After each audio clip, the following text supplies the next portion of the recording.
भगवान कृष्ण के पास सब कुछ था, धन दौलत सब कुछ थी, परंतु सुदामा के पास कुछ नहीं था। वे अत्यंत ही गरीब थे। ऐसा इसलिए क्योंकि जब गुरु माँ ने जब गुरु माँ ने कृष्ण और सुदामा को एक चने की पोटली दी और यह कहा कि जब भूख लगे तो इसे खा लेना। जैसे ही गुरु माँ ने सुदामा को वह पोटली दी, सुदामा ने उस पोटली को पकड़ के ही ये जान लिया कि इस चने को श्राप दिया गया है, क्योंकि सुदामा एक अत्यंत ही तेजस्वी ब्राह्मण थे।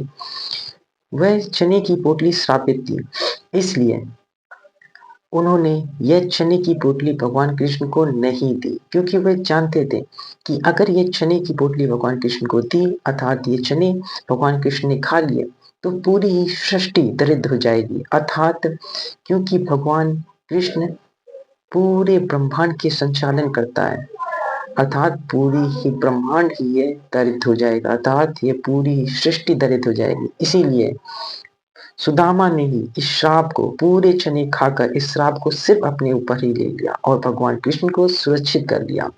इससे ये पता चलता है कि परम मित्र ही ऐसा कर सकता है और कोई नहीं। तो सुदामा और कृष्ण इसीलिए इतने परम मित्र थे। जब सुदामा कृष्ण से मिलने आए तो उन्होंने उनको तीन मुट्ठी में ही सब कुछ निछावर कर दिया। ऐसा सिर्फ परम मित्र ही कर सकता है और कोई नहीं।